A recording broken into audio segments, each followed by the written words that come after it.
All right, today I'm going to be showing you 5 ways that you can add guitar to your pop tracks to make them stand out and sound better. Now, I tried to make guitar riffs that are what I would say relatively easy for I'd say like beginner intermediate player, nothing terribly complex. And for pop music, it doesn't really need to be complex anyway. So before we dive in, let's listen to the instrumental without any guitar just so you can get a sense of what that sounds like, and then I'll show you the 5 ways that I added guitar to it. So let's do that.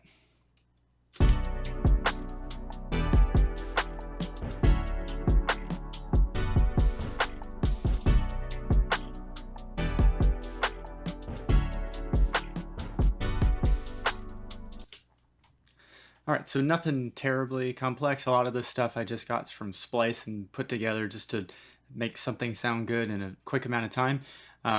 There are vocals on this that I also got from Splice. I'm going to have those on mute just so you can hear what it sounds like a little bit better with the guitar in it. So let's go to the first thing. And the first thing is very simple, and it's just to layer the chords from whatever keys that you're using your guitar. So in the first one, it sounds just like this.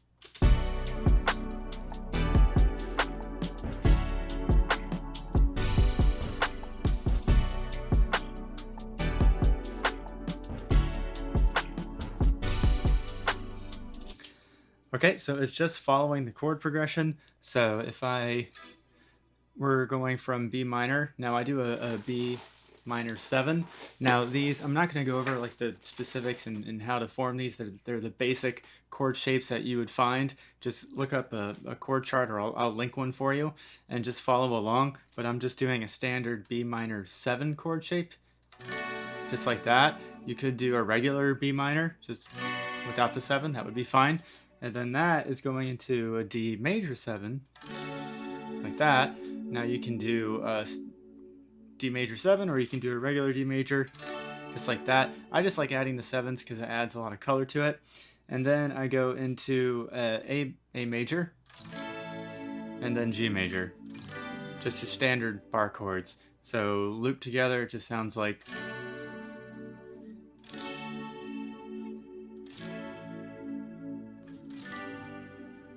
All right, and so that's the first one. Real simple, real effective way to add guitar.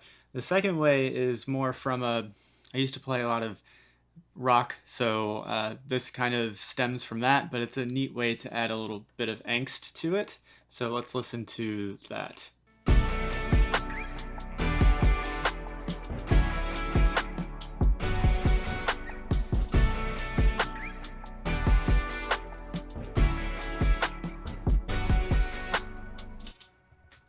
Okay, so that is just using octave chords. If you've ever played like punk, pop rock kind of music, a lot of that is used pretty heavily in that. So it's just playing octave, so play one note and then the octave higher, and that's it. That's your chord. So I just started. Oh, you could probably go into a lot of theory with this. I just try to pick things that sound good. So I just started on the 12th fret, 5th fret, 7th fret, 9th fret. And so you're just picking things that tend to sound good with that chord progression. And then and of course you can change up the rhythm.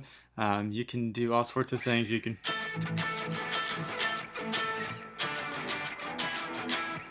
can do all sorts of stuff. I just tried to make this pretty simple for the purposes of this video, but definitely play around and try some things out. Now the next aspect is going to be palm muting techniques. So let's listen to that right now.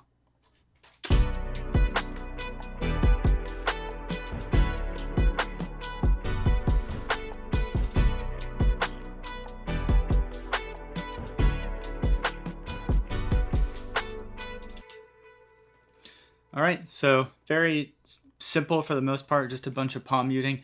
I think one thing I wanted to mention earlier is that when you're making a lot of these parts, especially if you're designing songs that have vocals, you don't want guitar parts that are really busy, because otherwise it's going to detract from the vocal. So very few notes, not like quick lead solo kind of runs, and those are going to be your best bet. So for this, I'm just on the, what is this, the 16th fret, and I'm literally just going between the 16th and 14th fret on the G string.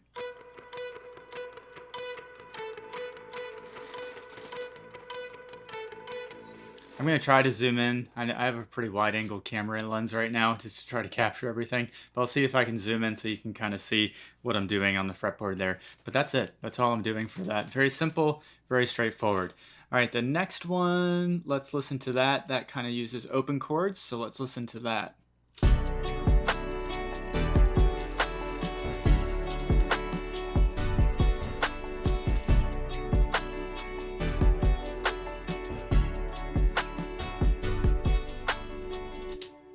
Okay, so again, very simple. It's just finding a repeating motif that you just play over and over again.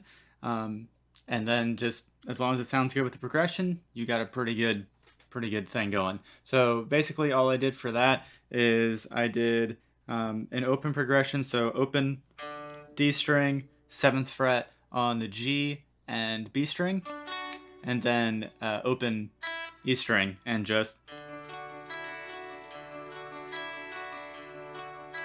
that's it. Now, how did I find that? Well, it just so happens in this key, I mean, the D note and the E note are contained in it. It's B minor or D major.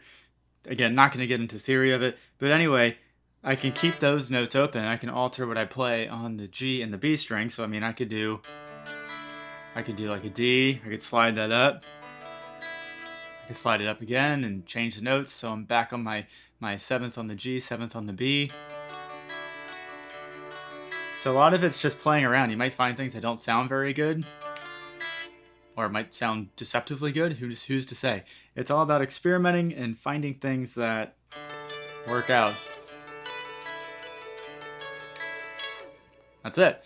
So that is the open sort of chord, picking chord style. I probably should have come up with better names for these. Okay, and then the last one is just a repeating riff pattern.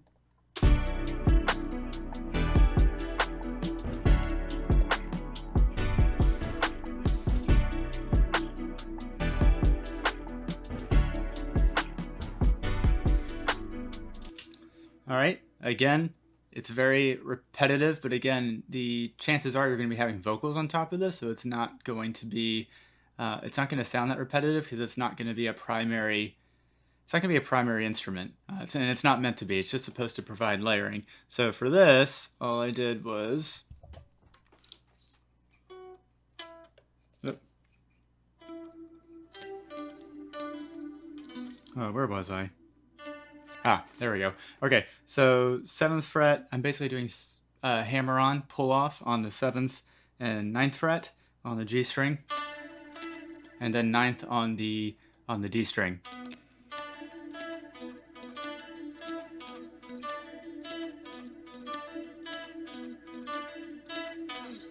That's it. That's all I did for that. All right, so again, these are 5 ways that you can add guitars to your pop songs. I would say that some of these are going to sound better than others, depending on the vocals that are on them.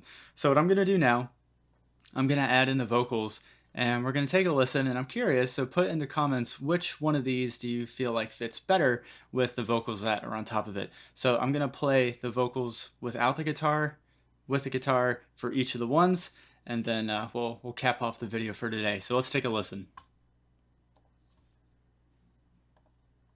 I'll keep it down, don't wanna stand out in the crowd. I'll keep it down, don't wanna stand out in the crowd. I'll keep it down, don't wanna stand out in the crowd. I'll keep it down, don't wanna stand out in the crowd. No choice when you, I'll keep it down, don't wanna stand out in the crowd. I'll keep it down, don't wanna stand out in the crowd. All right, so let me know in the comments which one you found the best. Me personally, I actually kind of like the last one the best, but I'm curious to see what you say. So drop your opinion in the comments below, and I hope this has been helpful for you, and if so, definitely check out this other video because I think you might find it just as helpful. Alright, I will see you in the next video. Take care.